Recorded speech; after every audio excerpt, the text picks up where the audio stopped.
धर्म नहीं होता। शहीदों में आपको सभी जाति और धर्म के लोग मिले हो। तब किसी ने मरते समय ये नहीं पूछा तू जिसके लिए मर रहा है ये क्या मादरे वतन है? नहीं, उसने कहा ये मेरी मिट्टी है, इसके लिए मुझे लड़ना है। लेकिन आज मैं क्यों कह रहा हूं कि हमें जो अंग्रेजों के साथ लड़ाई लड़नी पड़ रही थी वो लड़ाई आज से फिर सामने दिखाई दे रही है। क्योंकि 2014 के बाद 30 साल मैं दिल्ली में हूं। कई सरकारें आई और गई, कई सरकारें मैंने देखी। हर विचारधारा की सरकार आती है, मिली जुली सरकारें भी आती है। जो सरकारें बहुमत में नहीं थी ऐसी भी सरकारें दिखाई, जुगाड़ की भी सरकारें देखी। लेकिन मैंने ऐसी सरकार नहीं देखी जो लोकतंत्र के मुखौटे में एक तानाशाही रवैया अपनाता। हमारे प्रधानमंत्री बार बार कहते हैं कि लोग अफवाहें फैलाते हैं कि संविधान बदलेगा। उन्होंने एक सभा में कहा कि बाला साहब आंबेडकर भी खुद आ गए यहाँ पे, बाबा साहब, तो भी संविधान बदलेगा नहीं। हमें जानते हैं कि बाबा साहब आएंगे तो भी संविधान नहीं बदलेगा, और बाबा साहब आएंगे तो शायद, बहुत कड़े शब्दों में बोल रहा हूं मैं और इसकी जिम्मेदारी के साथ बोल रहा हूं, यदि बाबा साहब आज के राजनीतिज्ञों को देखेंगे तो हो सकता है अंग्रेजों को फिर से एक बार बुलाएं, आप ही आके राज करो। इन मूर्खों के हाथ में, इन कसाईयों के हाथ में मैंने देश को देके, सिर्फ देश का ही नहीं, मेरे संस्कृति का ही नहीं, मेरे सामाजिक ताना बाना का ही नहीं, मैंने मेरे संविधान को भी तार तार होने दिखाया। क्या संविधान की रक्षा करेंगे? क्या संविधान के 3 पहिए नहीं होते? एक विधायिका होती है, एक कार्यपालिका होती है और एक न्यायपालिका होती है।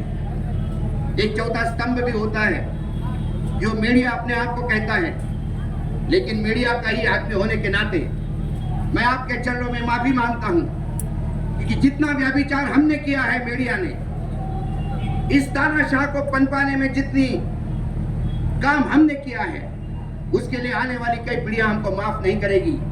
और मीडिया का आदमी होना ये मेरे लिए गर्व का नहीं, ये शर्म का विषय है। ये मैं बिल्कुल रिकॉर्ड पे कहता हूँ, बड़ी जिम्मेदारी के साथ कहता हूँ। तो क्या ये 3 स्तंभ अपना काम कर रहे हैं? क्या विधायिका अपना काम कर रही है? क्या कार्यपालिका अपना काम कर रही है? कार्यपालिका का काम क्या है? यदि विधायिका गलत करे, वो तो चुने हुए नुमाइंदे होते हैं, हो सकता है उनको इतना ज्ञान ना हो, संविधान पढ़ाना हो, या हो सकता है उनकी डिग्रियां इतनी बड़ी बड़ी हो, इंटरनेशनल एंटायर पॉलिटिकल साइंस, जो किस यूनिवर्सिटी में पढ़ाई जाती है, आज भी शोध का विषय है। अब ऐसे जब महामानव आएंगे और यदि कुछ संविधान के खिलाफ काम करेंगे तो उन्हें बताना पड़ता है कि सर जी, ये जो आप काम कर रहे हो इसको संविधान अलाउ नहीं करता। संविधान के ढांचे में रह के अपने को काम करना पड़ेगा। ये काम कार्यपालिका का है। लेकिन हमारी कार्यपालिका पैरों में घुंघरू बांध के सरकारी दरबार में नृत्य करने लगी है। ऐसे में उससे अपेक्षा क्या करना? एक न्यायपालिका बची है, लेकिन न्यायपालिका के भी कई बार आशंका होती है। कई बार हमारे जज साहब बड़ी बड़ी बातें करते हैं, टिप्पणियां करते हैं, और हम खुश हो जाते हैं कि क्या टिप्पणी करी, क्या इसका नतीजा आएगा।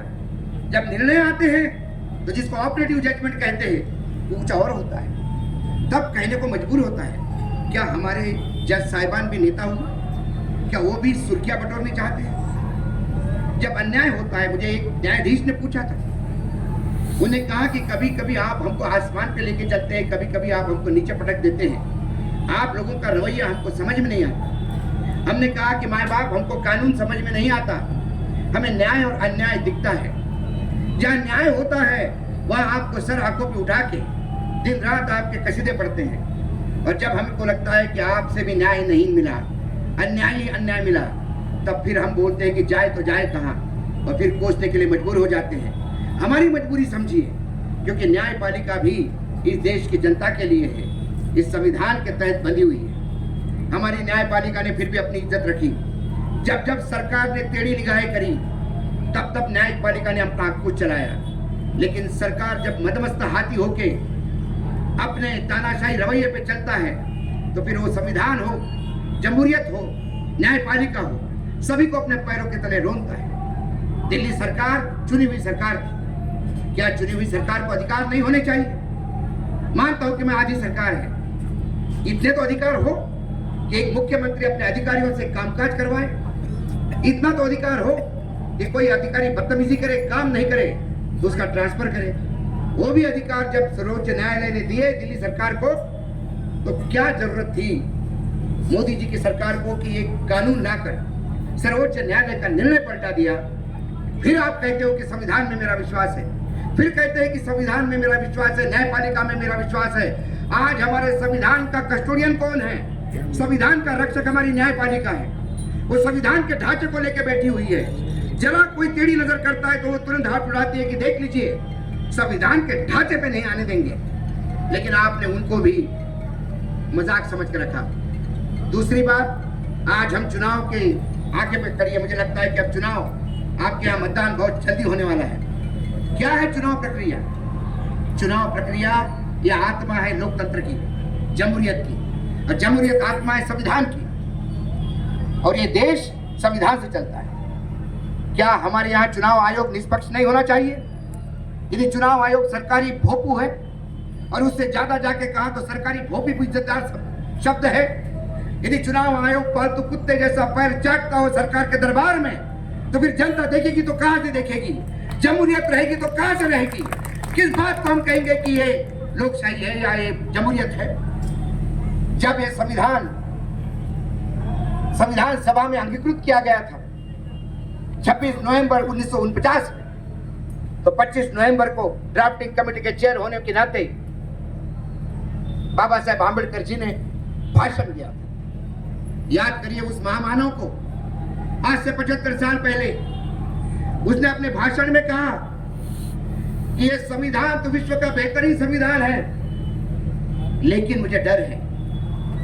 बाबा साहब को डर था। क्या डर था?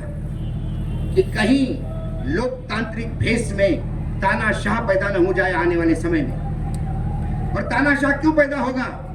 उसके आगे वो कहते हैं कि जिस देश में व्यक्ति पूजा होगी, व्यक्तियों को पूजा जाता होगा, भगवान माना जाता होगा, वहां तानाशाह जल्दी पैदा होता है। व्यक्ति पूजा कब होती है? जब समाज में समानता नहीं होती, अशिक्षा बहुत होती है, तो व्यक्ति पूजा होती है। और ये तमाम फैक्टर मैं मेरे आंखों के सामने इस देश में देख रहा हूं, इसलिए मुझे डर है। लेकिन मैं प्रार्थना करता हूं कि ऐसा नहीं होगा। लेकिन बाबा साहेब आंबेडकर ने सही सोचा था। 75 साल बाद 2014 में इस सरकार आई। जब सरकार आई, मेरा भी विश्वास था कि चलो एक गुजरात का विकास का मॉडल होगा। मुझे भी बहुत अच्छा लगा, मेरा दिल भर आया जब मेरे प्रधानमंत्री जी ने संसद भवन में प्रवेश करने के बाद साष्टांग दंडवत करते हुए नमन किया, सजदा किया कि हे सांसद, तेरा बेटा तेरे सांसद में आ रहा है, संभाल ले। और जब सरकार चालू हुई तो पता पड़ा कि उन्होंने जमहूरियत को दफनाने के लिए शायद नमाज पढ़ी हो। वो साष्टांग दंडवत नहीं था। 4 साल निकल गए, 5 साल निकल गए, पुलवामा हुआ या करवाया गया पता नहीं। उसके बाद राष्ट्रवाद का तड़का लगा। हर इंसान, आप में से भी कई लोगों ने वोट दिया होगा ये सोच के कि देश संकट में है, देश पे बाहरी ताकतें हावी हो रही है। फिर से एक बार मजबूत ताकत के साथ वापस भेज दिया। तो अगली बार गए संसद में, तो उन्होंने संविधान की जो प्रति रखी है संसद में, सेंट्रल हॉल में, उसके सामने नतमस्तक होकर नमन करके अपने चेयर पे बैठे। उस नमन करने का अधिकार तब आज समझ में आया। उन्हें संविधान को जब नमन किया तो ये कहा कि बहुत रह लिए तुम, अब तुम्हारा काम डस्टबिन में जाने का हो गया है। अब मैं आया हूं, मैं ही संविधान हूं, मैं ही देश हूं, मैं ही सरकार हूं, मैं ही न्यायपालिका हूं, और मैं ही जमहूरियत हूं। ये सोच के जब सरकार चलने लगी तो डर लगने लगा है। मुझे डर इस बात का नहीं कि देश का भविष्य क्या होगा, मेरा भविष्य क्या होगा। मुझे देश के भविष्य का डर है। मेरी उम्र 60 साल है, हमने जिंदगी जी ली। आप में से कई लोगों ने जिंदगी जी ली होगी, लेकिन आने वाला भविष्य अपने को क्या कहेगा? क्या हम चाहते हैं कि जब हमारी बरसी मनाई जाएगी तो हमारे बेटा, हमारे पोता हमारे फोटो के सामने नमन करेगा या पैरों का जूता उठा के मारेगा कि कैसी कैसी सरकारें तुमने हमको दी है कि जिसके चलते आज हम भिखारी हो गए। मैं आपको बताता हूँ, ये सिर्फ हिंदू मुसलमान की बात नहीं है। सामाजिक ताना बाना जितना भ्रष्ट करना है वो तो कर रहे हैं। मैं तो बार बार कहता हूँ मुगलों ने, तुर्कों ने इस जमीन पे हमले बोले हैं, सैकड़ों साल राज किया है। उसके बाद मेरा हिंदू धर्म कभी खतरे में नहीं था। उसके बाद कांग्रेस सरकार आई, जिसको मुसलमानों की सरकार कहा जाता है, मान लेते हैं, तब भी हिंदू धर्म खतरे में नहीं था। और 56 इंच के सीने की सरकार आती है और मेरा हिंदू धर्म एकाएक खतरे में आ जाता है। ये गणित मुझे आज तक नहीं समझ में आया। हिंदू धर्म खतरे में कहाँ है? हिंदू कभी खतरे में रहा ही नहीं, और हिंदू को कभी किसी से खतरा हुआ ही नहीं। हिंदू को यदि किसी से खतरा हुआ है तो हिंदू के अंदर से खतरा हुआ है। क्या रामायण में मुसलमान थे? क्या महाभारत में मुसलमान थे? फिर भी रामायण और महाभारत तो हुआ था। रावण कौन था? हिंदू ही तो था। एक पिक्चर में रावण को दाढ़ी दिखा दी गई तो सारे लोग खड़े हो गए, रावण ब्राह्मण है, उसको मुसलमान जैसी दाढ़ी क्यों दिखाई? रावण के प्रति भी ब्राह्मण उमड़ आता है, उसको लगता है कि रावण भी मेरा है, रावण भी पूजा जाता है। महाभारत में आज महाभारत हुआ, कौन था? महाभारत में कौरव कौन थे? मुसलमान थे। कौरव तो हिंदू थे। तो फिर क्यों हुआ? क्योंकि धर्म के अंदर ही कुछ ऐसे लोग होते हैं जो धर्म को नष्ट करने देते हैं। क्या धर्म अब दुकान हो गया है? मैंने आपको राम राम क्यों कहा आते से? इसलिए नहीं कहा कि किसी ने यहाँ पे उर्दू में कुछ कहा, किसी ने अपने अल्लाह को याद किया। मैंने राम राम इसलिए कहा कि राम किसी एक की बाप की बपोती नहीं, राम मेरे भी है। राम आप सबके हैं। जो इस देश में रहता है सब राम को मानते हैं। क्या रामायण से कोई शिक्षा नहीं लेता? क्या कौन है ऐसा? रामायण में ऐसा क्या सिखाया गया है कि जो कोई इस देश का कोई भी धर्म का आदमी, क्रिश्चियन हो या मुसलमान हो, राम को गाली दे? कोई राम को गाली नहीं देता। लेकिन मेरी राम दुकान नहीं है, मेरा राम ATM नहीं है, मेरा राम किसी मंदिर का मोहताज नहीं है। मेरे राम को मंदिर देने वाला और घर देने वाला मैं कौन?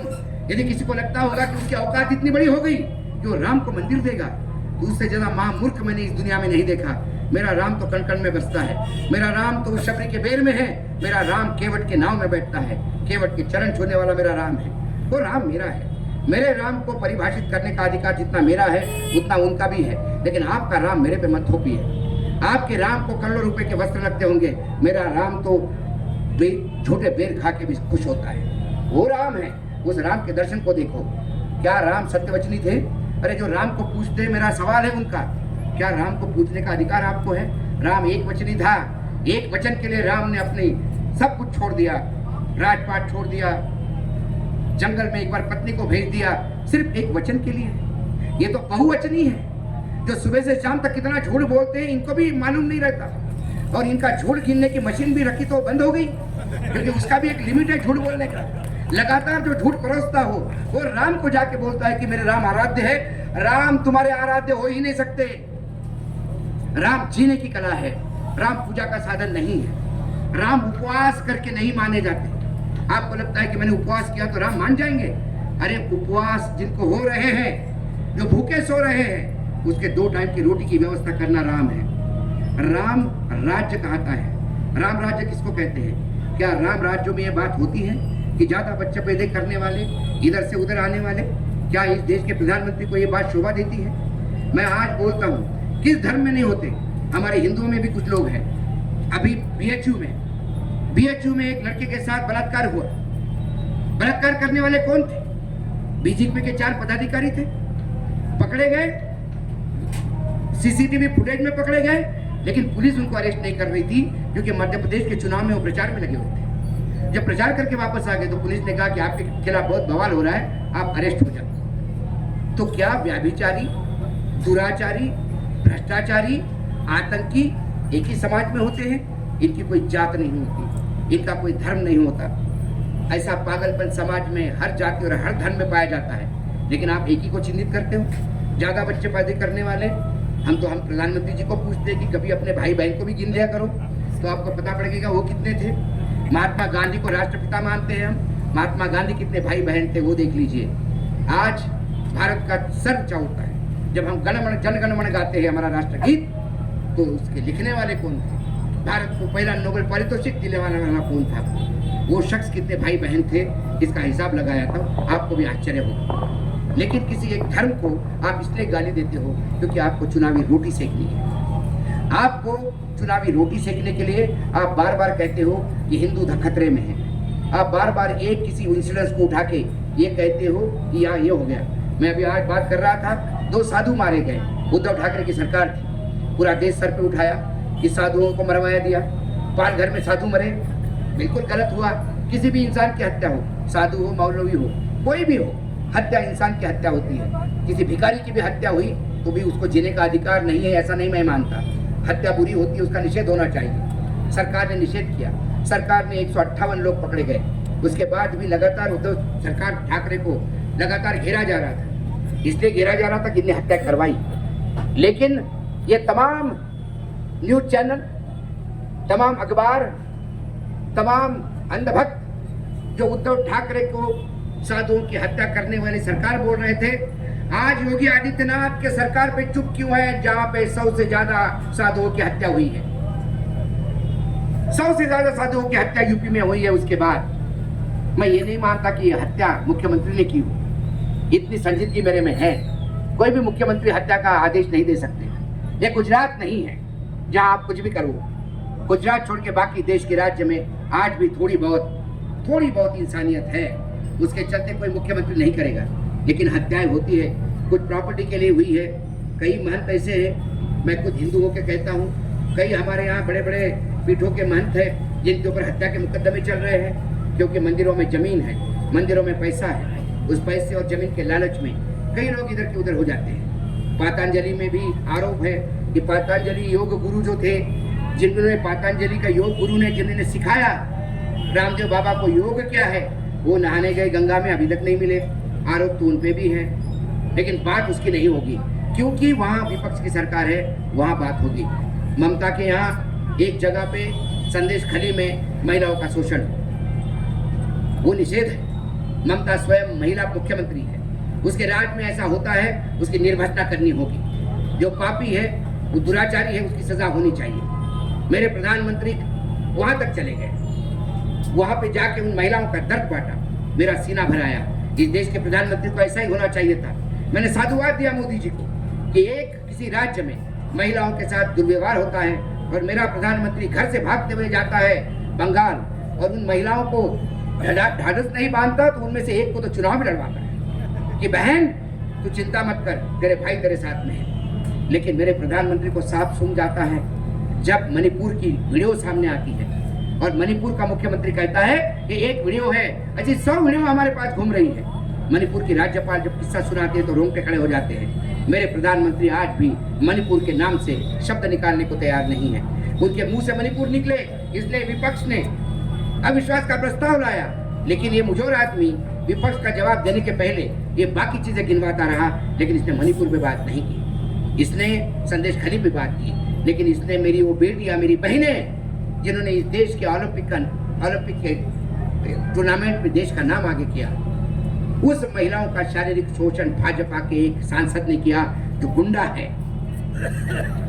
उन महिलाओं के शारीरिक शोषण के आरोप पे एफआईआर दर्ज इस दिल्ली पुलिस ने नहीं की, जो केंद्र सरकार के अधीन है। यह है ओरिजिनल चेहरा इन लोगों का, क्योंकि उन्हें उन बहनों का, बच्चियों का, बेटियों का, महिलाओं का कोई लेना देना नहीं, क्योंकि उन्होंने ओलंपिक पदक ले लिया, वोट कहां दिलवाएंगी? संसद में उनका कोई योगदान नहीं है। एक गुंडा जो 3-4 सीट को इंपैक्ट करता हो, जो बाहुबली और धनबली हो, वो यदि आपको 4 सीटें और दिलवाता है तो वो बलात्कारी होने के बावजूद भी वंदनीय है। ये इनकी खासियत है। आज बंगाल के गवर्नर पे ही वहां के नौकरानी ने आरोप लगा दिए शारीरिक शोषण। क्यों बीजेपी मौन है? क्यों प्रधानमंत्री का महिला सशक्तिकरण और शक्तिकरण के लिए बात नहीं होती? गुजरात लॉ यूनिवर्सिटी की महिलाओं के हॉस्टल में सामूहिक व्यभिचार हुआ, वो तो छोड़ दीजिए, लड़कों के हॉस्टल में घुस के उसके साथ भी व्यभिचार हुआ, लड़कों के साथ। वहां सबने कंप्लेंट की, यूनिवर्सिटी के अधिकारियों ने रफा दफा कर दी, बोले कुछ हुआ ही नहीं। मामला दबा दिया गया क्योंकि कुछ बीजेपी के नेता इन्वॉल्व थे। उनमें से एक लड़की ने सामाजिक सोशल मीडिया पे एक पोस्ट लिखी, वहां के एक न्यायाधीश ने वो पढ़ ली।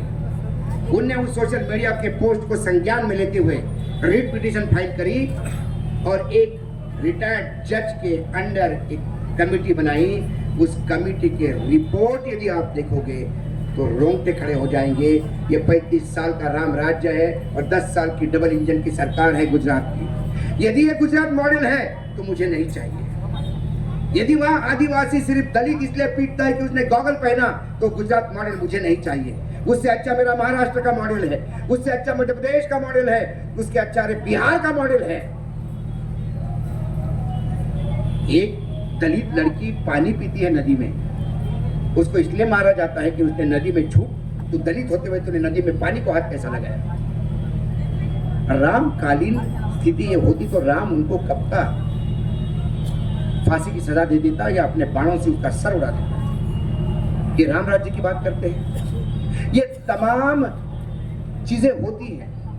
मैं चाहता हूं कि प्रधानमंत्री उस पर भी बात करें। प्रधानमंत्री लातूर आके बात करके गए अभी 2-3 दिन पहले, और लातूर में उन्होंने बोला कि कांग्रेस ने यहाँ पानी नहीं आने दिया, कांग्रेस नकारा है।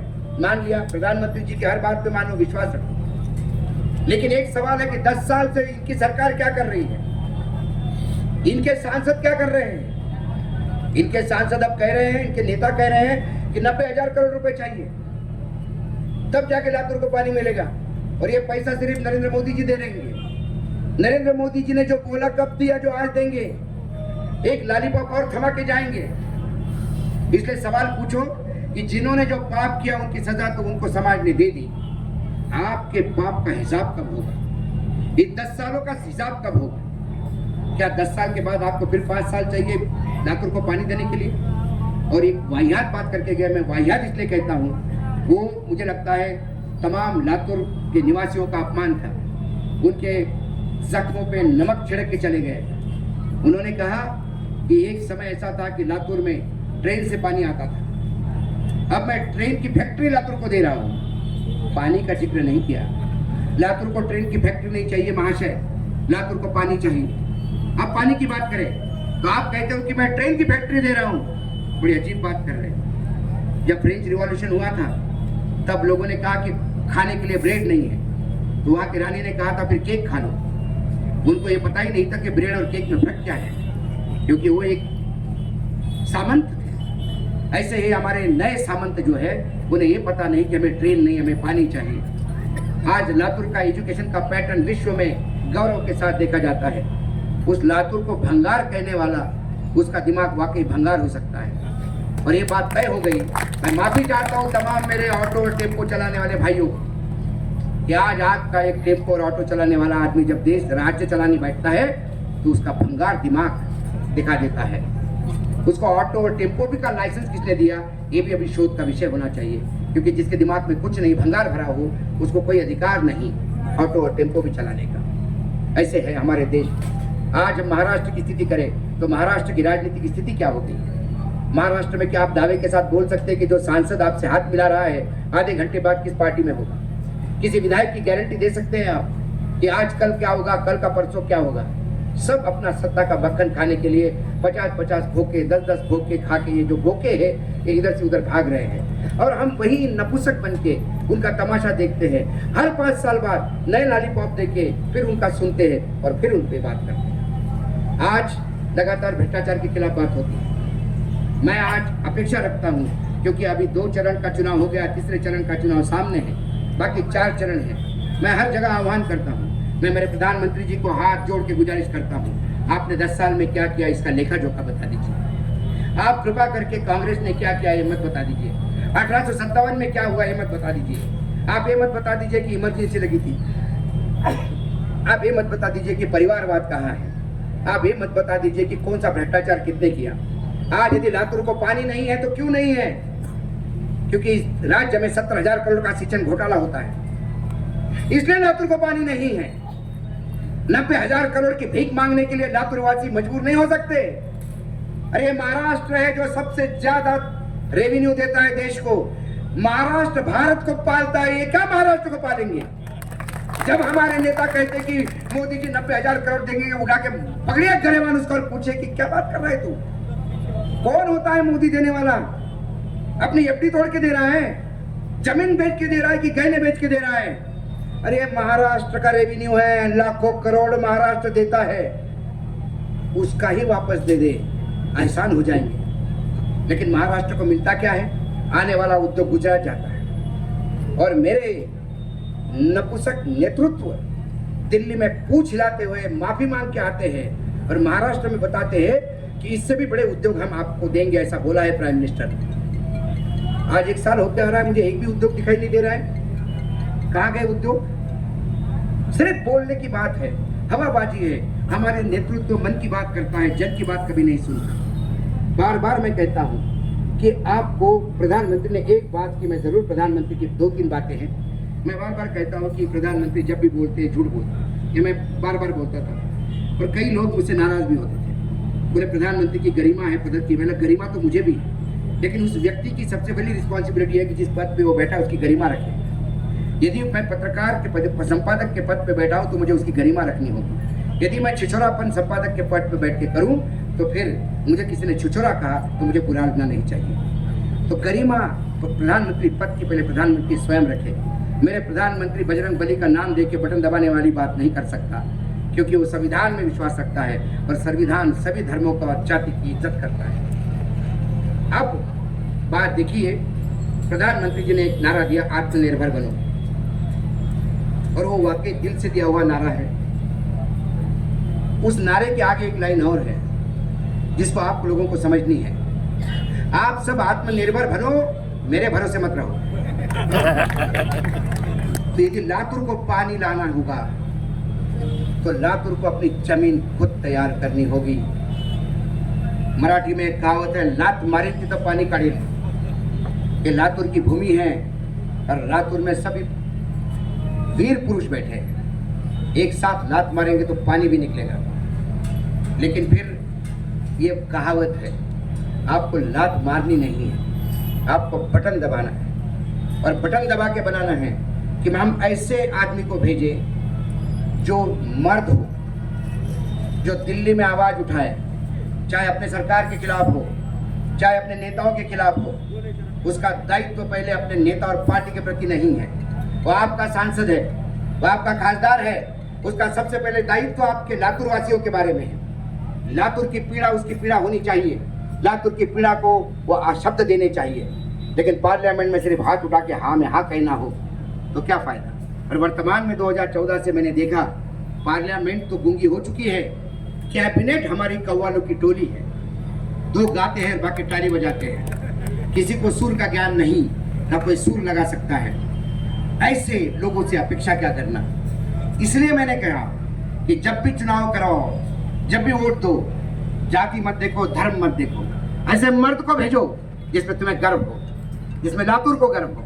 और वो मर्द आपको वो देखना होगा कि जो अपने पार्टी के आकाओं के सामने पूंछ हिलाते हुए दिखाई नहीं दे, पार्टी को भी सवाल करें। यही पार्टी ने यहाँ पे भी एक मर्द पैदा किया था जिसका नाम विलासराव देशमुख था।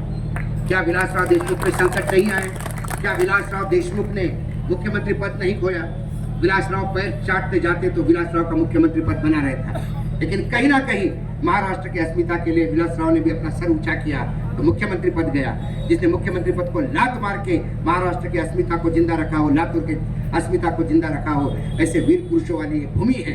यदि यहाँ नपुंसक नेतृत्व भेजोगे, मैं नपुंसक इसलिए कहता हूँ जो शब्द नहीं कह सकता, जिसके औकात नहीं सामने खड़े होकर बात करने की अपने नेताओं के सामने, वो नपुंसक नहीं है तो क्या है। और कितना भी बड़ा यहाँ दहाड़ करे, लेकिन वो दहाड़ वहाँ तक सुनी जानी चाहिए। ये वहाँ जाके बाद इनका गला बैठ जाता है। ट्रेप्सिल की गोली खाने के बाद भी यहाँ का शेर वहाँ म्याऊं म्याऊं करने लगता है, बिल्ली बनता है। बिल्लियों को मत भेजो, शेर को भेजो। दूसरी बात, प्रधानमंत्री जी ने, मैं हमेशा कहता था कि वो झूठ बोलते हैं, लेकिन एक बार मेरा ऑफिस में मेरा रिसर्च करने वाला बच्चा उठ के आया, बोला सर आज आप झूठे साबित हो गए। प्रधानमंत्री ने पहली बार जीवन में सच्चाई बयान की। मैंने बोला क्या है? बोले देखिए, वीडियो देखिए।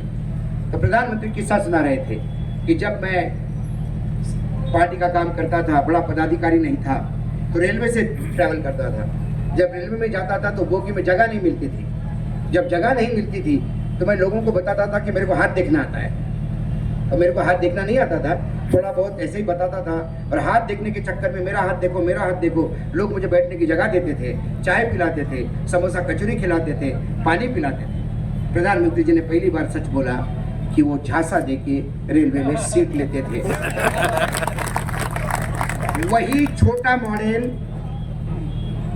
बड़ा बनके 2014 में दिल्ली में आया है। ऐसा ही झांसा सबको देके सत्ता पे बैठा है। ये झांसा देता रहेगा और आप झांसा लेते रहोगे तो फिर वो मूर्ख नहीं है, वो यकीनन बहुत इंटेलिजेंट है। फिर मूर्खता आपके सर पे आनी चाहिए। वो अनपढ़ है, पढ़े लिखा फर्क होता है। मैंने एक जगह कहा कि इलाहाबाद से आ रहा था, मैंने किसी भाषण में कहा कि इंदिरा जी में और इनमें एक फ़र्क है कि इंदिरा जी पढ़ी लिखी थी और ये अनपढ़ है। तो एक वृद्ध आदमी मुझे एयरपोर्ट पे बोलता है कि आप अपनी भाषा का चयन ठीक से करिए। तो मुझे लगा कि ये कोई अंधभक्त होगा, दिमाग खाएगा मेरा। तो मैंने बोला चाचा जी ऐसा क्या हुआ? बोला क्या बोल रहे हो तुम, इंदिरा जी पढ़ी लिखी थी और प्रधानमंत्री अनपढ़ है। बोले अनपढ़ नहीं है, और अनपढ़ होना बुरी बात नहीं बेटा। उन्हें मुझे 10 बड़े नाम गिनाए जिनको पढ़ाई लिखाई से कोई काम नहीं था, लेकिन बहुत बड़े देश के लोग थे। उन्हें बोला अनपढ़ भी इस देश में किसान बादलों की तरफ देख के बताता है कि पानी कब आएगा। उससे बड़ा साइंटिस्ट कोई नहीं है। ये इस देश के अनपढ़ों की भी कहानी है। तो मैंने बोला फिर मैं क्या कहूँ इनको? बोले इनको कुपढ़ कहो। अनपढ़, पढ़ा लिखा, अनपढ़ और एक कुपढ़।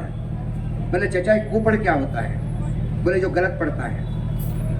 जो गलत पढ़ता है वो अनपढ़ को गाली देता है कि मैं पढ़ा लिखा हूँ, और पढ़े लिखों को कमजोर मानता है क्योंकि तू जो पढ़ा है वो गलत है, गलत सही मैं हूँ। और एक कुपढ़ ही है जो नाले के मुंह पे मटका रख के अज्ञात जलाता है। ये कुपढ़ ही है जो देश के आर्मी और एयरफोर्स को बताता है कि जब बादल होंगे तो उसके पीछे पीछे चलना, रडार पे नहीं आओगे। ये कुपढ़ ही है कि जो 4 सदी के संतों को इकट्ठा चर्चा के लिए बैठाता है। तो ये कुपढ़ सबसे घातक होता है। मैं किसी व्यक्ति के लिए बोल नहीं रहा, मैं किसी पार्टी के लिए नहीं बोल रहा। वैसा देखा जाए तो एक पत्रकार का हमेशा विपक्ष के साथ अच्छा संबंध होता है, क्योंकि सरकार को सवाल नहीं पूछेगा तो पत्रकार लिखेगा क्या? सरकार की आलोचना नहीं करेगा तो पत्रकार का काम क्या है? तो फिर पत्रकार तो भाट हो गया दरबार में, सरकारी दरबार में। तो इतने साल सरकार कांग्रेस का सरकार रहा तो हम बीजेपी के मित्र हुआ करते थे। टेलीविजन के जिन्होंने पुराने यूपीए सरकार के डिबेट उठा के देखिए, उसमें ये बीजेपी वाले कहते थे कि देखिए अशोक वानखेड़े ईमानदार और निष्पक्ष पत्रकार है, देखिए क्या कह रहा है। आज वो मुझे कांग्रेसी कहते हैं। और तब ये कांग्रेस के लोग जो आज मुझे मित्र कहते हैं, बोले नागपुर का संघी है, ऐसा ही बोलेगा। तो सत्ता पक्ष के साथ हमारी कभी दोस्ती रही नहीं, क्योंकि घोड़ा घास से यारी करेगा तो खाएगा क्या? सवाल सत्ता को पूछेंगे और पूछते रहेंगे, सत्ता को अच्छा लगे या बुरा लगे, क्योंकि यदि पत्रकारिता करना है तो जनता की आवाज़ उठानी है। और आज जो हम कर रहे हैं वो पत्रकारिता को आगे जाके 2 फुट आगे जाके हमको एक काम करना पड़ रहा है। मैं फिर भी बोल रहा हूँ कि मुझे नेता बनने की शौक नहीं है। मुझे ना नेता बनना है ना राजनीति में जाना है। मेरी जब बीच में राहुल गांधी से बात हुई तो हमने उनको कहा कि मैंने बोला यूपीए की सरकार में भी बहुत तकलीफ थी और ये भी सरकार तकलीफ दे रही है। तकलीफ तो हमारे किस्मत में लिखी हुई है और ये हमने कुछ खुद लिखवाई है। कोई पीले चावल लेके तो नहीं आया था पत्रकार बन बोलने के लिए। पत्रकारिता की तो मालूम है तकलीफ तो देगा, लेकिन उसमें भी एक मज़ा है, क्योंकि जब जनता के लिए और समाज के लिए लड़ते हो तो समाज साथ देता है, और जब समाज का साथ मिलता है तो किसी भी करोड़ रुपए से ज़्यादा की इज्जत पाता है आदमी। वही खासियत है, इसके लिए हम आज आ रहे हैं। आज आया मैं यहाँ पे सिर्फ एक बात बताने कि ये चुनाव इस देश की किस्मत तय करेगा। ये चुनाव इस देश की जमहूरियत तय करेगा। ये चुनाव संविधान की रक्षा तय करेगा। संविधान की कॉपी तैयार है। यदि 370 पार ये आ गए तो पहले ही सप्ताह में संविधान बदल जाएगा। यदि इस देश में 1 पार्टी 1 नेशन 1 इलेक्शन होगा तो आश्चर्य नहीं होगा। क्या हम रशिया के मोड़ पे जा रहे हैं? तो आश्चर्य नहीं होगा। तब ये बताया जाएगा चुनाव में बहुत खर्चा होता है, इसलिए आने वाले 20 साल तक कोई चुनाव नहीं होगा, यही सरकार रहेगी। क्या मुझे किसी तानाशाह से भी कोई इशू नहीं। कोई तानाशाह भी यहाँ देश चलाए तो मुझे कोई इशू नहीं। मुझे सिर्फ तानाशाह भी चलाए तो उस फ्रेम में रह के चलाए जिसका नाम संविधान है। संविधान में बैठ के जो करें सर आंखों पे, मुझे मैं क्या खाऊं, क्या पहनूं, किस भगवान को याद करूं, ये कोई कहने का किसी की हिम्मत नहीं। बाबा साहेब आम्बेडकर के संविधान में मुझे अधिकार दिया है और वो अधिकार किसी के बाप को मैं छीनने नहीं दूंगा। मैं क्या पहनूंगा, क्या खाऊंगा, कैसा रहूंगा, ये मेरा तय है। हाँ, समाज में कुछ परंपराएं होती हैं, उस परंपरा का वहन मैं करूंगा, कैसा भी पहनूंगा करके नग्न नहीं घूम सकता, लेकिन मैं कपड़े क्या पहनूंगा ये मेरी बपूती होगी। मैं भगवा पहनूं कि मैं हरा पहनूं ये मेरी बपूती होगी। एक हिंदी फिल्म में एक गाने में यदि किसी महिला के अंतर्वस्त्र भगवे रंग के होते हैं तो इस देश में बवाल मचता है। भगवा किसके बाप का था? और यदि भगवा तुम्हारा है तो हरा किसका है? और हरा मुसलमानों का है तो फिर मेरी लक्ष्मी को हरा चूड़ा क्यों पहनाया जाता है? ऐसा कौन सा कलर है जिसमें परिभाषित नहीं है हिंदू धर्म में यूज करने का? 7 टाइप की बिकनियां पहनी थी उस गाने में, और 7 कलर हिंदू धर्म से जुड़ते हैं। अरे काला कलर भी मेरे शनि भगवान का है, क्या रोक लगाओगे? लेकिन रंगों से मतलब नहीं, आप इंसानियत देखिए, क्योंकि आपको बवाल करना है, आपको बार बार दिखाना है कि हम हिंदू हैं। मुझे समझ में नहीं आता 80% लोगों को क्यों आवाज उठा के बताना पड़ रहा है कि हम 80% है। क्यों बताना पड़ रहा है कि 80% बनाम 20 की लड़ाई है? मैं तो बार बार कहता हूँ, लोग कहते हैं कि तुम मुसलमानों की बात करते हैं। मैंने बोला मुझे करने का अधिकार है। 1947 में इस देश के मुसलमानों को यह अधिकार था कि वो इस देश में रहे या पाकिस्तान चले जाए। जो मुसलमान इस देश में रहा है वो हमसे भी बड़ा देशभक्त है। हम नहीं गए पाकिस्तान क्योंकि हमें पाकिस्तान में एंट्री नहीं थी, उसको एंट्री थी फिर भी नहीं गया, उसने त्याग किया। लक्ष्मण राम के साथ गया, लेकिन लक्ष्मण से भी बड़ा त्याग भरत का है कि राजमहल में रह के भी वो जमीन पर सोया। वो मुसलमानों का त्याग है कि पाकिस्तान होते हुए भी उसने इस देश को अपनी जमीन माना और यहाँ रहा है। तो क्यों अधिकार से नहीं रहेगा? क्या हमारे देश के सैन्य में मुसलमान नहीं है? क्या अब्दुल हमीद नहीं थे? क्या उसकी शहादत का रंग देखोगे? जब मुझे याद है यूपीए की सरकार थी, सुशील कुमार शिंदे, मेरे बहुत अच्छे संबंध थे शिंदे साहब से। एक बात पे संबंध बिगड़ गए, बाद में अब वो सत्ता में नहीं तो फिर वही दोस्ती पुरानी हो गई। संबंध इसलिए बिगड़े कि कसाब को फांसी हुई। कसाब को फांसी देने के लिए बंबई के जेल से तड़के सुबह सुबह येरवड़ा लेके आए, और गृह मंत्री ने बोलना चाहिए था कि हमको फांसी येरवड़ा में दी थी, हम ले आए। गृह मंत्री ने एक वक्तव्य दिया कि देश में बवाल न हो इसलिए हमने चुपचाप सुबह कसाब को फांसी दी। मुझे याद है मैं एबीपी चैनल पे बैठा हुआ था, और जैसा ही वो वक्तव्य सुना मेरी आंखें खुल गई। और फिर मैंने एक सवाल पूछा, इस देश का गृह मंत्री बता दे कि देश में बवाल कौन करता? क्या कसाब मुसलमान था इसलिए आपने सब देश के तमाम मुसलमानों को आज प्रश्न चिन्ह लगा दिया है? कसाब से उसका क्या लेना देना? आज मैं गृह मंत्री को सवाल पूछता हूं, कसाब को जिंदा पकड़ा था, जो आतंकी मारे गए उनका क्या होगा? जो आतंकी की लाशें थी वो कहां गई? गृह मंत्री जवाब दे। मैं आपको बता दूं, इस देश का किसी भी कब्रिस्तान में पाकिस्तान के आतंकियों की लाशें दफनाने के लिए मना किया। यह है इस देश का मुसलमान। उन्होंने कहा कि ये आतंकी पाकिस्तानी है, इसने मेरे वतन पे हमला किया है, मेरे कब्रिस्तान में इसको जगह नहीं होगी। सरकार को उनके लिए अलग व्यवस्था करनी पड़ेगी। उसके बाद भी आप कहते हो कि बवाल हो। शाम तक वो इतना आग पकड़ चुका था कि शाम तक गृह मंत्री को माफी मांगी। तब मैंने कहा आज 12 घंटे हो गए कसाब को फांसी दिए, किसी भी मस्जिद में कोई उसकी नमाज अदा हुई नहीं हुई है। तो क्यों हमेशा मुसलमानों को उस दृष्टि से देखना? उनका दोष इतना है कि वो मुसलमान है, लेकिन मुसलमान भी किस किस टाइप के हैं। मैं जिस यवतमाल जिले से आता हूँ, मेरा जिस गांव में मेरे पिताजी टीचर थे उस गांव का नाम आरणी था। आरणी में उर्स होता है। मैं जब मध्य प्रदेश में पढ़ने के लिए आया तब मुझे पता पड़ा कि मेला, यात्रा, उर्स अलग अलग होते हैं। हमारे लिए उर्स यात्रा थी। कंबलपोत बाबा की मजार है वहां पे। आरणी में किसी भी समाज की शादी होती है, घर में दूल्हा दुल्हन आता है, सत्यनारायण की पूजा होती है। उसके बाद कमल पोष बाबा पे चद्दर चढ़ाने जाते हैं, वहां नारियल भी फूटता है, आरती भी होती है। ये है संस्कृति। मेरे मामा के गांव में एक बारी था, पान बेचने वाला, एक ही परिवार था मुसलमान, पत्नी नहीं थी, एक बेटी थी, उसका देहांत हो गया। और आजकल के बच्चों को पता नहीं होगा, पुराने जमाने में मतलब गांव में आज भी पान की दुकान से पान बनाया नहीं मिलता, सिर्फ पान मिलता है और घर में लोग पान लगाते हैं, महिलाएं बैठती तो पानदान होता है हर घर में, तो वो खुले पान बेचता था। जब उसकी मृत्यु हुई तो हम बच्चे थे, 4वीं क्लास में मैं पढ़ता था, तो मैंने देखा स्कूल के सामने ही घर था उसका। पूरे गांव को प्रश्न पड़ा कि बाबा तो मुसलमान है, अब इसका अंतिम संस्कार कैसे करें। फिर पास में एक महागांव करके गांव है, वहां से कुछ मुसलमानों को बुलाया गया, वो अपनी जनाजा ढोने की डोली वोली सब लेके आए।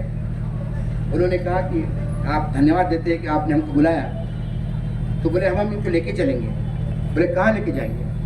बोले हम इनको अब महागांव लेके जाएंगे। बोले महागांव क्यों लेके जाएंगे? बोले हमारा कब्रिस्तान है, वहीं हम इनको दफनाएंगे। पूरा गाँव हट लिया। बोले बाबा हमारा था, इसको हम इनकी डेड बॉडी नहीं जाने देंगे, आपको इसी भूमि में दफनाना पड़ेगा, लूणी में। बोले यहाँ कब्रिस्तान नहीं है। तो बोले कब्रिस्तान किसको कहते हैं बताइए, यही ले लीजिए कब्रिस्तान। आज उस लोनी में एक ही कब्रिस्तान है और एक कब्रिस्तान एक ही कब्र का है, और आज पूरा गांव उस कब्रिस्तान को आदर से देखता है। ये बातें टेलीविजन नहीं बताएगा, ये बातें अखबार नहीं बताएगा, ये बातें कोई किसी को नहीं बताएगा, ये बातें महसूस करने की होती है। आज भी रामलीला में मुसलमान के बच्चे राम और लक्ष्मण का किरदार करके शोभा यात्रा में निकलते हैं। क्या कभी किसी ने पूछा, कभी दिलीप कुमार को किसी ने पूछा कि तू क्यों भजन गाता है, क्यों राम राम करता है? वो किरदार होता है। हम आए हैं ये किरदार निभाने, इंसानियत की बात करें, हिंदू मुसलमान की बात नहीं करें। और आज क्योंकि यहाँ ज़्यादातर मुसलमान भाई हैं, मैं हमेशा कहता हूँ डरिए मत। इस देश ने आज भी आपको कुछ लातूर में डरने की जरूरत नहीं है, कितने भी बड़े तानाशाह आइए, लेकिन मैं बता रहा हूँ आपको, जब आप पे कोई संकट आएगा, इसी लातूर का हिंदू अपने शरीर का ढाल बना के आपके सामने खड़ा होगा, क्योंकि ये आपके सामाजिक दायित्व है। कैराना की बात करता हूँ, कैराना में मिनी पाकिस्तान बस गया था, सारे टेलीविजन चैनल देख रहे थे, कैराना में हिंदू परिवार पलायन कर रहे। और 2022 के चुनाव में अमित शाह जी ने लखनऊ का मतलब उत्तर प्रदेश का चुनाव का प्रचार कैराना से शुरू किया, घर घर में हिंदुओं के जाके प्रचार सामग्री दी और कहा कि मैं बैठा हूँ गृह मंत्री, आप चिंता की बात नहीं है, या पाकिस्तान बनने नहीं दूंगा। मुझे लगा कि जाना चाहिए, कैराना जाना चाहिए। अखबार और इस पढ़ के मैंने मेरे एक रिपोर्टर को फ़ोन किया, कैराना आना चाहता हूँ। बोले आ जाइए सर। मैं गया, मुझे मिलना है किसी। उन्होंने कहा कि ये व्यापारी मंडल के अध्यक्ष है, ऐसी मंडी ऐसे ही मार्केट था, जैन अग्रवाल था, उनसे मिलवाया। बोले हमारे सर है। बोले मीडिया से हम बात नहीं करते भाई साहब। मैंने बोला किस बात का डर आपको, क्यों नहीं बात करते? बोले मीडिया जैसा वाहियात कोई चीज़ नहीं है, हमारे कैराना को मिनी पाकिस्तान करके आप लोगों ने अपने स्वार्थ के लिए और चंद राजनीतिज्ञों के स्वार्थ के लिए बर्बाद कर दिया है। मैंने बोला, उसने गाली दी गंदी पत्रकारों को। मैंने बोला मैं उनमें से नहीं हूँ, मैं वादा करता हूँ जो सुन के जाऊँगा वही कहूँगा।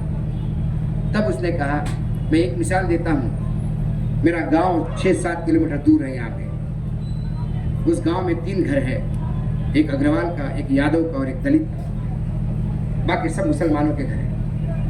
मेरे माता पिता वृद्ध हैं। अब इतना बुढ़ापा इतना बढ़ गया है उनका कि अब चलना फिरना भी घर में किसी के सहायता के बगैर नहीं होता। हमारे रिलेटिव कहते हैं कि अरे तुम उनको लेके आओ शहर में। मैं माता पिता को लेने गया और माता पिता को कहा कि आप चलिए। उन्होंने कहा कि नहीं, हम इसी यही गांव में मरेंगे, हम नहीं जाएंगे कहीं। फिर हमने कहा कि अरे भैया जब आप ज़्यादा बीमार हो जाएंगे तो हम यहीं ले जाएंगे, आप अंतिम सांस यहीं ले लीजिए, लेकिन हमारे साथ चलिए। बहुत हमको लोग गालियाँ देते हैं, हमारे रिलेटिव गालियाँ देते हैं। तो पिता माता रोने लगे। अब वो बवाल देख के पड़ोसी सब पूरा गाँव इकट्ठा हो गया। गाँव ने पूछा प्रॉब्लम क्या है आपको? हमने कहा कि अरे अभी चलना फिरना मुश्किल हो गया इनका, बिना लहसुन प्याज का खाना खाते हैं लोग, अब ये दोनों में अभी भी क्या करेंगे यहाँ पे? तो 4 मुसलमान चाचा सामने आए। बोले बेटा तेरे पैदा होने से पहले हम पैदा हुए थे और तेरे माँ बाप को तब से जानते हैं। लहसुन प्याज का खाना भी बिना उनका यही बनेगा, और तू क्या केयर करेगा, पूरा गांव उनका केयर करेगा। आज भी वो उसी गांव में है, वृद्धावस्था में है, और आज शायद बेटा इतना मदद करता जितना वो गांव पूरा अपने चचा को देख रहा है। वो गांव के लिए वो उनके माता पिता हैं, वो गांव के लिए वो उनके अभिभावक है। ये है संस्कृति, ये आपको किसी टेलीविजन चैनल में नहीं मिलेगी, ये कोई बताएगा नहीं। फिर मैंने कहा कि आपके यहाँ हुआ क्यों बवाल? उन्होंने कहा तो गुंडे थे, माफिया, मुसलमान। लेकिन कैराना में जितने हिंदू व्यापारी है उससे ज्यादा मुसलमान व्यापारी है। उन्हें गोलियां सबसे ज्यादा मुसलमानों पे चलाई, लूट सबसे ज्यादा मुसलमानों के घर की, छीना झपटी मुसलमानों के घर की, फिरौती मुसलमानों के यहाँ मानी, 2-4 हिंदू भी उसमें पीस गए होंगे। बोले एक दिन उन्होंने किसी झगड़े पे गोली चली, गोली एक हिंदू पे चली, उसको गोली लगी नहीं लेकिन बवाल हुआ। उसी सप्ताह में 3 लोग कैराना छोड़ के चले गए और वो हिंदू थे। एक गुजरात गया क्योंकि उसकी पत्नी अकेली बेटी थी, अपने ससुराल, ससुर सास वृद्ध हो गए थे, उनका वहाँ बड़ा बिजनेस था। उन्होंने कहा या तो हम यहाँ से बिजनेस छोड़ के बेच के कैराना आ जाए बेटा, या तुम यदि यहाँ पे आ जाओ तो ये संभालो, क्योंकि आप हम अकेले हैं, हमारी एक ही बेटी है। उसने देखा अपना बिजनेस छोटा है, छोटी दुकान है, उसने वो बेच के अपने ससुराल चला गया, उद्योग ससुर का बिजनेस देखा। एक आदमी गुड़गांव गया, वो अपने बच्चों के एजुकेशन और उसके लिए गया, और एक आदमी बॉम्बे शिफ्ट हो गया क्योंकि उसको एक बिजनेस अपॉर्चुनिटी वहाँ मिली। 3 लोग पलायन कर गए, तीनों लोग अपने कारणों से पलायन कर गए, लेकिन इसी में एक राजनीतिक दल ने पलायन पलायन पलायन करके आवाज उठाई। जिस सांसद ने ये बात बोली कि कैराना से पलायन हो रहा है, वो सांसद फिर कैराना में कभी चुनाव नहीं जीता, क्योंकि कैराना के लोगों ने घेरा उसको, तुमने हमारे शहर को बदनाम किया। सारे चैनल ने उसको पाकिस्तान बता दिया। उन्होंने कहा साहब इसका खामियाजा सभी ने भुगता है। हमने क्या भुगता है? मेरा बच्चा देखिए 28 साल का हो गया, हमारे बहनियों में 20 साल में बच्चों के हाथ पीले कर देते हैं। बोले मेरे बच्चे की 6 साल तक शादी नहीं हो रही थी, जब भी रिश्ता होता कैराना बोलते से बोलते नहीं नहीं नहीं नहीं नहीं पाकिस्तान में बच्चे नहीं देंगे। आखिर दिल्ली में एक रिश्ता आया, मैंने कहा कि आप आके देखिए, आपको नहीं करना, हम हमारे बगैर पूछे कैराना में आके 2 दिन रुकिए होटल में। आपको लगा ये पाकिस्तान है, जाने के पहले फोन कर दीजिए, भाई साहब 2 दिन आए, बहुत कैराना देखा, हम जा रहे हैं, आपका होटल का बिल मैं चुका दूंगा। और यदि विश्वास नहीं हो तो 10,000 रुपये अभी पकड़ लीजिए, आप गाड़ी लेके आइए, कैराना रह के जाइए।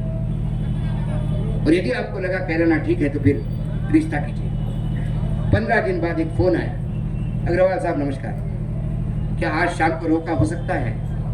हम कैराना कल आए, एक दिन में हमको समझ में आ गया कि दिल्ली से भी ज्यादा सेफ मेरी लड़की कैराना में होगी। ये कैराना का सत्य है। उन्होंने कहा कैराना आके देखिए अशोक जी, दिवाली में यहाँ दिवाली 2 बार मनती है, यहाँ ईद भी 2 बार मनती है। जब दिवाली मनती है तो हमारे हिंदुओं की रोशनी क्या होगी, इससे ज्यादा मुसलमानों की यहाँ रोशनी होती है। मिठाइयाँ आती है, हम उनके यहाँ जाते हैं, दिवाली मिलन होता है, हमारी लक्ष्मी पूजा में वहाँ आके खड़े हो जाते हैं।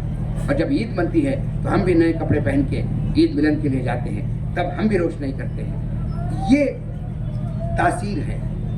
लेकिन चंद राजनीतिज्ञों ने अपने राजनीति का रोटी सेकने के लिए ये घिनौना काम किया। इस राजनीतिक दल का एक आखिरी चेहरा मैं आपके सामने निरस्त करके जाना चाहता हूँ, क्योंकि उसके बारे में कोई राजनीतिक दल नहीं बोलता, क्योंकि सभी राजनीतिक दल हमाम में नंगे हैं। वही इलेक्टोरल बॉन्ड का मुझे लग रहा था कि ये ईमानदारी का चोला पहने हुए नहीं, ये ईमानदार है, कम से कम नरेंद्र मोदी जी ईमानदार है, कम से कम उन पे तो कोई नहीं है। लेकिन मुझे बाद में पता पड़ा सबसे बेईमानों का यदि चेहरा किसी का दिखाई देता है तो मुझे मेरे प्रधानमंत्री का दिखाई देता है, क्योंकि भ्रष्टाचार व्यभिचार करने के बाद भी जो कहे कि मैंने ये किया नहीं, उससे ज्यादा गलत कोई नहीं है। इलेक्टोरल बॉन्ड में जो लूट हुई है, ईडी की नोटिस दे के लोगों को डराया गया, उनसे पैसा इकट्ठा किया गया। उसके बाद जिन कंपनियों का प्रॉफिट नहीं था, 33 कंपनियां हैं जिनकी 1 लाख करोड़ 7 साल में घाटा हुआ। 33 कंपनी 7 साल 1 लाख करोड़ का घाटा। बीजेपी को उन्होंने 330 करोड़ रुपए के बॉन्ड दिए। ईडी कहां है? जिस कंपनी का टर्नओवर 10 करोड़ नहीं है, वो 50 करोड़ का बॉन्ड कहां से लाता है? ईडी कर रहे। और सबसे घिनौना काम तो जो दवाइयां का कंपनी है, जो लाइफ सेविंग ड्रग, जब आपको हार्ट अटैक आते हैं तो आप दवाई खाते हो ये सोच के कि मैं जिंदा रहूंगा, उन्होंने दवाइयां गलत बनाई, सब स्टैंडर्ड दवाइयाँ फेल हुई, 7-7 बार साल में दवाइयाँ फेल हुई। उन कंपनियों पे कोई एक्शन नहीं हुई, क्योंकि उन्होंने भी 50-50 करोड़ के बॉन्ड दिए। आपकी जिंदगी के साथ खेलने वाले मौत के सौदागर ये पाप कहाँ भोगेंगे? ये सब सामने आया जब सुप्रीम कोर्ट में दंडा दिया। उसके बाद सरकार ने कंपनियों की लिस्ट दी, ये कंपनियां फ्रॉड है, इनसे दूर रहिए, ये हवाला वाली कंपनियां दूर रहिए। लेकिन जनता को जिनसे दूर रहने की कहा, उन्हीं कंपनियों से आपने चंदा लिया, फ्रॉड कंपनियों से चंदा लिया। प्रधानमंत्री झूठ बोलते हैं कि इसके पहले बॉन्ड के पहले कोई सिस्टम नहीं था। बहुत अच्छा सिस्टम था। बॉन्ड के पहले सिस्टम था कि 20,000 करोड़ का 20,000 का कोई चंदा दे राजनीतिक दल को, उसको इलेक्शन कमीशन को बताना होगा किसने दिया, उस कंपनी को बताना होगा किसने दिया, सारा सबके सामने था।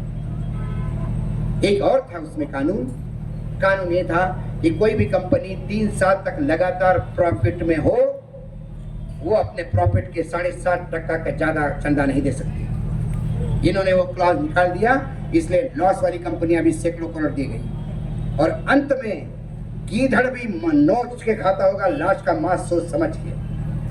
दिल पे हाथ रख के बताइए, आप उस जगह पे अपने आप को देखिए तो दर्द महसूस करोगे। एक दलित परिवार जिसके पास जमीन नहीं, गुजरात ने कानून ने उनको जमीन दी कई साल पहले, और वो जमीन सरकार ने दी उनको, क्योंकि उनके पास जमीन नहीं थी। वो दलित परिवार उस जमीन पे काम कर रहा था।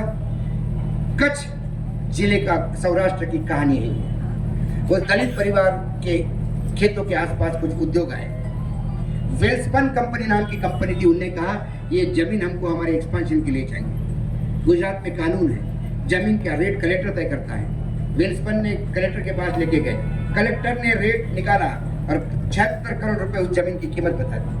वेल्सपन ने कहा कि बहुत ज्यादा है, वो वापस चले गए। दलित किसान अपना खेती करने लगा, सब शांत चल रहा था। उस रेट का जो पीरियड होता है वो 1 साल का होता है। 1 साल के बाद फिर से खरीदना हो तो नया रेट तय होता है। 1 साल होने के 15 दिन पहले एक डिप्टी कलेक्टर उतरता है, दलित परिवार को बुलाता है, बोलता है जमीन किसने दी तुमको? बोले सरकार ने। बोले सरकार विकास के लिए कभी भी जमीन वापस ले लेगी, क्या मिलेगा तुमको? ढेला, जो मिलता है वो ले लो, इसी में फायदा है। वो डर गए, सरकारी अधिकारी बोल रहा है। 16 करोड़ में तो तय हुआ, 76 करोड़ की जगह 16 करोड़ दे दिए। उसमें गुजरात सरकार का भी नुकसान होगा, क्योंकि क्लॉज ये भी है, सरकार ने दी हुई जमीन फिर बेचोगे तो उसमें 40% सरकार को जाता है। तो यदि 76 करोड़ का बिकता तो कम से कम 40 करोड़ 30 करोड़ सरकार को मिलते, वो भी नहीं मिले। 16 करोड़ का सौदा हुआ, यहाँ तक तो ठीक है। 16 करोड़ रुपए उस दलित परिवार के अकाउंट में, 6 लोग उस परिवार के। अब वो सोच रहे थे कि 16 करोड़ आ गया। वेल्सपन की कंपनी पास में, उनने गेस्ट हाउस में रोज इनको बुलाया, आइए आइए आइए, बैठिए हमारे साथ बैठिए। और नीचे बैठे, अरे ऊपर बैठिए, आप करोड़पति हैं, आप हमारे बराबर हैं, आइए बैठिए। उनको शराब खाना, सप्ताह में 3-3 पार्टियां होने लगी। 1 सप्ताह बाद एक जनरल मैनेजर ने कंधे पे हाथ रख के कहा कि भाई मुझे कभी कभी बड़ा टेंशन होता है। वो बोला क्या टेंशन साहब बताओ? बोले 16 करोड़ रुपए तुम्हारे अकाउंट में पड़े हैं, कभी इनकम टैक्स वालों को पता पड़ गया तो रेड करके जब्त कर देगा। बोले साहब ऐसा कैसा जब्त कर देगा? ये तो कलेक्टर ने तय की हुई कीमत है, ये तो सब सरकार का ही मामला है। अरे बोले वो सब सही है, लेकिन इनकम टैक्स वाले किसी की नहीं सुनते। कोर्ट में केस जाएगा, सुप्रीम कोर्ट तक लड़ोगे 10-15 साल, 15 साल बाद 16 करोड़ रुपए वापस मिलेगा, लेकिन खर्चा कितना होगा लड़ने में? ये बोला बड़ी आफत की बात बताई भाई साहब, आप बताएं क्या करें? बोले इसको सरकार में निवेश करो, इन्वेस्ट करो। बोले आप बताओ कहाँ करो? बोले सरकार ने एक योजना निकाली है, उसका नाम इलेक्टोरल बॉन्ड है। यदि आपने इलेक्टोरल बॉन्ड खरीदे तो 1 साल में 1.5 गुना हो जाएगा। उससे 11 करोड़ के बॉन्ड खरीदवाए। उसको लगा कि ये सरकारी काम है, सरकारी एसबीआई के बैंक में जा रहा हूँ, मैनेजर बात कर रहा है, चेक से पैसा दे रहा हूँ। उसको सर्टिफिकेट मिला, ये इन कंपनियों ने रख लिया, और उसके जो रिसीट मिली वो घर लेके आ गया, कि अपने अलमारी में बंद कर दिया कि ये मेरा अभी 1-1.5 साल बाद जाऊंगा, मैं पूछूंगा कितना हुआ। लेकिन जब ये नाम छपे तो एक अखबार का रिपोर्टर को लगा एक दलित ने कैसा 10 करोड़ 11 करोड़ चंदा दिया। उसके घर गया, पूछा ये तुमने क्या किया? बोले हमने इन्वेस्ट किया बॉन्ड में। बोले रिसीट है हमारे पास। अरे बोले तुमने इन्वेस्ट नहीं किया, दान दिया है। उसने पुलिस में कंप्लेंट की, एफआईआर दर्ज नहीं हुई। क्यों नहीं हुई ये भी बताता हूँ। वो 11 करोड़ रुपए बीजेपी को गया, और वेल्सपन कंपनी जो है वो अडानी की है।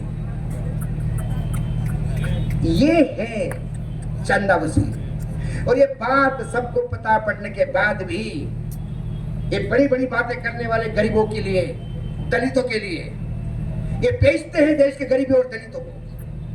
इस पार्टी को ये समझ में नहीं आया कि दलित के 10 करोड़ रुपए वापस कर दो। प्रधानमंत्री के एक रैली पे 10 करोड़ रुपए खर्चा होते हैं, उससे ज्यादा खर्चा होता होगा, कम खर्चा होता होगा, लेकिन क्या उस दलित का पैसा वापस नहीं होना? जब एक घिनौना चित्र मैं देखता हूं तो मुझे लगता है कि यदि कोई आपके पास लाने का प्रयास नहीं करता, एक न्यूज लॉन्चर हमारा पोर्टल है, सब्सक्राइब करिएगा, देखिएगा, हमें लगातार लाने का प्रयास करते हैं, लेकिन यदि आपके पास नहीं आया तो ये जन जागरण का काम मैं कर रहा हूँ, मैं आपके बीच में आ रहा हूँ और आज जाने के पहले एक झोली फैला के आपको रिक्वेस्ट कर रहा हूँ, भीख मांग रहा हूँ मैं इस देश के संविधान को बचाने के लिए, भीख मांग रहा हूँ मैं इस जमहूरियत को बचाने के लिए। ये मत देखिए कि हिंदू का लड़का यहाँ से बोल के गया है, ये मत देखिए कि आज ने आपको राम राम किया है, ये मत देखिए कि मैं कहाँ खड़ा हूँ, मैं किसका बेटा हूँ, इस धरती का बेटा हूँ, इस भारतवर्ष का बेटा हूँ। मुझे कर्ज चुकाना है मेरे तमाम पूर्वजों का, जिन्होंने इस देश के लिए कुर्बानियां दी है, हमें आज़ादी दी है, हमें लोकतंत्र दिया है, हमने संविधान दिया है, हमारी किस्मत अच्छी है कि हमें अच्छी अच्छी चीज़ें मिली है। इसकी कीमत समझो, और ये कीमत समझाने के लिए मैं आपके पास आया हूँ। लोग अपने भाषण के अंदर या कुछ भी तकरीर करते तो बोलते जय श्री राम, कोई कहता है कि जय भारत, जय महाराष्ट्र, ये सब मैंने नेताओं के लिए छोड़ा है।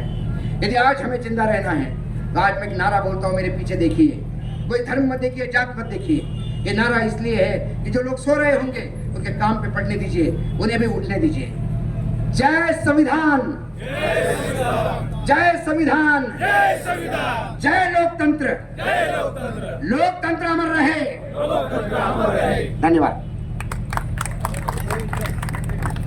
बहुत बहुत शुक्रिया।